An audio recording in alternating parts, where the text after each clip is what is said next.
Halo, Assalamualaikum. Selamat datang kembali di channel Hai Dokfit edisi lolos LPDP One Shot Dokter Spesialis bersama aku, Dr. Fitri.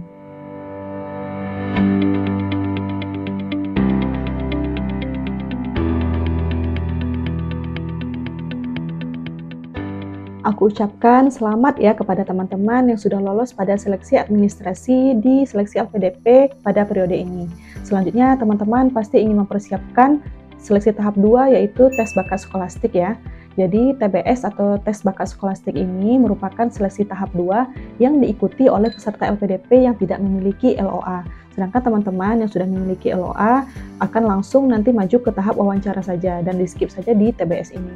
Jadi TBS atau tes bakat skolastik ini merupakan salah satu tes yang digunakan untuk mengukur kemampuan kognitif seseorang. Jadi teman-teman pernah mendengar TPA atau tes potensi akademik. Nah, sebenarnya TBS dan TPA ini hampir sama ya teman-teman. Namun nanti ada beberapa soal yang beda yang tidak pernah kita jumpai di TPA, namun ada di tes bakat skolastik. Sebenarnya teman-teman, untuk TBS ini memiliki passing grade yang berbeda-beda di setiap periode ya teman-teman. Untuk periode sebelumnya yang aku ikuti, passing grade-nya itu 110. Dan yang paling tinggi yang pernah aku dengar yaitu 150. Jadi sebenarnya kita tidak perlu memiliki skor yang sangat tinggi untuk TBS ini ya teman-teman. Kita hanya butuh melampaui passing grade sehingga nanti kita bisa maju ke tahap terakhir yaitu tahap wawancara. Nah, di video ini aku tidak akan membahas tentang soal TBS, namun aku akan berbagi tips cara belajarku sehingga aku bisa memiliki nilai yang lumayan bagus, skor yang lumayan bagus dalam TBS yang aku ikuti sebelumnya kepada teman-teman. Jadi di sini aku akan membagikan 2 tips kepada teman-teman. Yang pertama, tips yang berhubungan dengan penguasaan materi dan strategi, dan yang kedua, tips yang berhubungan dengan teknis ujian. Baiklah teman-teman, langsung saja kita masuk ke tips yang pertama, yaitu dalam penguasaan materi dan strategi ujian. Jadi teman-teman, TBS atau tes bakat skolastik ini sebenarnya diselipkan juga satu tes lain yang ada di hari yang sama, yaitu SJT atau Social Judgment Test. Jadi TBS tadi mirip dengan TPA atau tes potensi akademik, sedangkan SJT atau Social Judgment Test ini dia soalnya lebih ke kepribadian, atau jika teman-teman pernah mengikuti CPNS, soalnya mirip dengan soal TKP ya teman-teman. Nah, TBS dia memiliki nilai 5.5 apabila kita benar dan 0 jika kita salah. Sedangkan SJT dia tidak dinilai ya teman-teman, jadi boleh kita jawab menurut kepribadian kita masing-masing. Untuk durasi ujiannya, TBS atau tes bakat skolastik ini selama 90 menit, sedangkan SJT nanti 45 menit. Jadi kita melaksanakan TBS-nya dulu, baru kemudian SJT. Selanjutnya aku akan menjelaskan tentang jenis-jenis soal yang ada di TBS ya teman-teman. Jadi total soal dari TBS ini adalah 60 soal dengan durasinya tadi 90 menit. Jadi jika kita benar semua soal, maka kita akan mendapatkan poin 300 ya teman-teman. Untuk mendapatkan minimal 150, kita butuh benar setengah atau lebih dari soal TBS ini. Jadi, soal TBS ini terdiri dari 3 kategori ya teman-teman. Yang pertama penalaran verbal dengan jumlah soal 23 dan durasi 30 menit. Kemudian yang kedua kuantitatif dengan jumlah soal 25 dan durasinya 40 menit. Dan yang terakhir yaitu pemecahan masalah terdiri dari 12 soal dan durasi 20 menit. Sehingga totalnya nanti adalah 60 soal dalam waktu 90 menit. Kemudian untuk SJT itu terdiri dari 40 soal dan durasinya 45 menit. Setelah kita mengetahui jumlah soal dan durasi ujian, sebaiknya kita lebih mengenal kategori-kategori soal tadi dan contohnya bagaimana. Jadi di sini kita akan bahas satu persatu ya teman-teman. Yang pertama soal penalaran verbal. Jadi verbal ini juga terdiri dari 3. Yang pertama analogi, yang kedua penalaran logis, dan yang ketiga analitis. Nah teman-teman, mari kita bahas satu persatu. Untuk soal yang pertama itu analogi. Jadi teman-teman pasti sudah pernah menjumpai soal seperti ini. Ini adalah contoh soal verbal ya teman-teman. Susu titik 2 gelas, kemudian titik-titik. Pilihannya A, makan titik 2 orang, B, bubur titik 2 piring, C, nasi titik 2 beras, D, bulat titik 2 telur. Jadi di sini teman-teman silahkan gunakan kata penghubung susu dan gelas ini.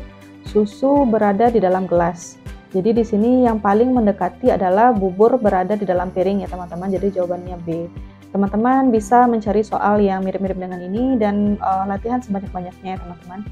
Kemudian yang kedua yaitu penalaran logis. Jadi ini contoh soal penalaran logis ya teman-teman. Semua anak bergembira jika bermain di taman wisata. Premis pertama. Kemudian premis kedua, hari ini semua anak bermain di taman wisata. Pilihannya maka A. Hari ini semua anak tidak bergembira. B. Hari ini ada anak yang bergembira. C. Hari ini tidak semua anak bergembira. D. Hari ini tidak ada anak yang bergembira. Jawabannya adalah B ya teman-teman, hari ini ada anak yang bergembira. Nah, jadi teman-teman nanti bisa juga cari contoh soal seperti ini. Ini adalah soal penalaran logis. Yang selanjutnya yaitu analitis. Nah, untuk yang analitis ini sebenarnya teman-teman juga sudah pernah menjumpai contoh soalnya seperti ini. 6 pelajar diberikan kesempatan mempresentasikan hasil penelitian mereka di hadapan dewan juri. A dan E meneliti tentang ilmu pengetahuan sosial, B dan P meneliti tentang bahasa, K dan M melakukan penelitian di bidang ilmu pengetahuan alam. Jika setiap satu presentasi bahasa harus diselingi dengan presentasi IPA atau presentasi IPS, maka kemungkinan urutan peserta yang tampil adalah. Nah, ini adalah pilihannya. Jadi nanti teman-teman silakan ini dicari pembahasannya sendiri ya, karena pada video kali ini aku tidak akan membahas soal, jadi perlu latihan sebanyak-banyaknya. Nah, itu adalah 3 contoh soal verbal ya teman-teman. Selanjutnya kita akan lihat contoh soal dari kuantitatif. Yang kuantitatif ini juga terbagi menjadi 4 bagian ya teman-teman. Yang pertama deret, yang kedua aritmatika, yang ketiga aljabar, yang keempat kecukupan data. Nah, akan kita lihat satu persatu. Yang pertama yaitu deret seperti ini. Ini aku tampilkan soal deret. Jadi di sini teman-teman silahkan cari polanya. Ini sama seperti soal-soal TPA atau soal TIU di CPNS. Banyak ya teman-teman contohnya. Silahkan dicari kunci jawabannya ini. Kemudian selanjutnya contoh soal aljabar. Untuk aljabar ini yang ada XY-XY-nya itu ya teman-teman. Jadi teman-teman sebenarnya ini tidak terlalu susah karena ini matematika waktu kita SMP ya. Silahkan dicari jawabannya. Kemudian ini adalah contoh soal aritmatika ya teman-teman. Ini contoh soalnya. Ibu memiliki uang 2.300.000 dan berniat untuk membeli lemari pendingin seharga 2 juta rupiah. Karena tahun baru, toko memberikan diskon 20%. Selain itu, ibu juga belanja bulanan untuk keperluan rumah sebesar 550.000. Sisa uang ibu adalah sekarang. Jadi ini ada pilihannya, bisa dicari ya teman-teman. Soal seperti ini sebenarnya tidak sulit, asalkan kita rajin berlatih. Selanjutnya adalah soal kecukupan data. Nah teman-teman, untuk soal kecukupan data ini sebelumnya tidak pernah aku jumpai, baik itu di tes potensi akademik maupun tes TIU CPNS. Jadi di soal kecukupan data ini nanti kita akan diberikan satu pernyataan dan 2 data pendukung yang mendukung pernyataan tersebut. Dan kita akan diminta untuk membuktikan apakah kedua data tersebut cukup untuk membuktikan pernyataan yang telah diberikan tadi. Jadi langsung saja ini adalah bentuk soalnya, contoh soalnya. Pernyataannya yaitu berapa nilai dari X tambah 2Y, kemudian data yang diberikan, data pertama X sama dengan 3Y, data kedua Y sama dengan min 3. Jadi di sini kita harus mengetahui dulu atau memahami dulu opsi dari A sampai D dari pilihan ini. Untuk A, pernyataan 1 saja cukup untuk menjawab pernyataan, tapi pernyataan 2 saja tidak cukup. Untuk yang B, pernyataan 2 saja cukup untuk menjawab pertanyaan, tetapi pernyataan 1 saja tidak cukup. Yang C, kedua pernyataan bersama-sama cukup untuk menjawab pertanyaan, tapi 1 pernyataan saja tidak cukup. Dan D, pernyataan 1 maupun 2 tidak cukup untuk menjawab pertanyaan. Jadi teman-teman, untuk menjawab soal seperti ini, kita terlebih dahulu harus menghafal opsi-opsi dari A sampai D ini. Karena ini akan menghemat waktu kita dan memudahkan kita untuk memilih jawaban yang paling tepat gitu ya teman-teman. Teman-teman silahkan ingat kata kuncinya saja ya, seperti A, 1 saja cukup, B, 2 saja cukup, C, bersama-sama, dan D, tidak satupun. Nanti teman-teman silahkan cari dulu yang data pertama, kemudian data kedua, dan tentukan apakah data 1 dan 2 ini berhubungan gitu. Sebenarnya soal kecukupan data ini tidak semuanya sulit ya teman-teman. Ada yang perlu dihitung dan ada yang tidak perlu dihitung. Namun kita hanya cukup memahami apakah data yang diberikan berhubungan dan cukup untuk membuktikan pernyataan yang sudah diberikan tadi. Teman-teman bisa melihat nanti contoh-contoh soal seperti ini dan berlatih ya teman-teman. Karena soal ini menurutku cukup gampang dan mudah sehingga bisa meningkatkan skor kita nanti. Kemudian untuk kategori soal yang ketiga yaitu pemecahan masalah ya teman-teman. Nah, di soal pemecahan masalah ini kita akan diberikan teks yang nantinya ada di dalamnya itu grafik atau diagram. Kemudian kita diberikan beberapa pertanyaan untuk satu teks tersebut yang terkait dengan diagram atau tabel yang ada di dalam bacaan tersebut ya teman-teman. Ini adalah salah satu contohnya. Di sini tidak ada teksnya teman-teman, tapi di soal yang sesungguhnya nanti ada teksnya. Kemudian lihat grafik.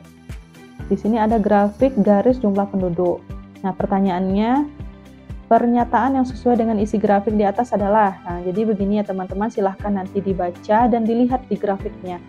Soalnya tidak terlalu sulit, namun karena teksnya mungkin agak sedikit panjang ya teman-teman, jadi dibutuhkan kecepatan membaca juga di sini dan ketepatan melihat grafik ataupun tabel yang ada di bacaan tersebut.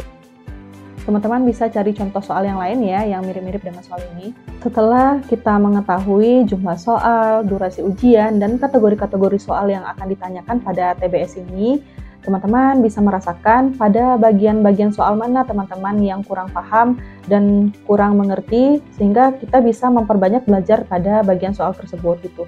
Untuk aku sendiri, aku kesulitan pada deret, karena memang deret pada TBS ini banyak soalnya sekitar 10 ya teman-teman. Jadi banyak yang sulit deretnya, jadi aku banyak belajar di situ. Kemudian untuk pemecahan masalah tadi juga melatih kita untuk membaca cepat, jadi aku juga belajar lebih banyak di soal-soal tersebut. Teman-teman bisa mencari contoh-contoh soalnya nanti di Google ya teman-teman, atau bertanya kepada awardi-awardi yang telah lalu untuk bank soalnya. Jika teman-teman ingin bertanya kepadaku nanti juga bisa, silahkan hubungi di email aku, nanti akan aku kirimkan link dari soal-soal TBS ini.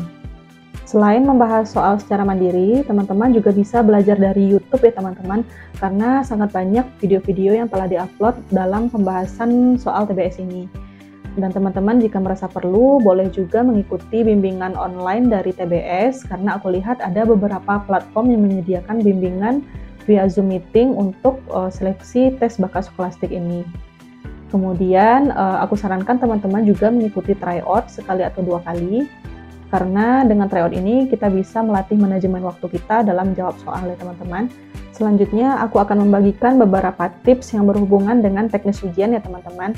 Jadi untuk teknis ujian ini yang pertama teman-teman harus mendownload dulu buku panduan untuk TBS. Setelah kita lulus, nanti pada akun kita akan ada link untuk mendownload buku panduan tes bakat skolastik ini ya teman-teman. Silahkan dibaca terlebih dahulu, dipahami.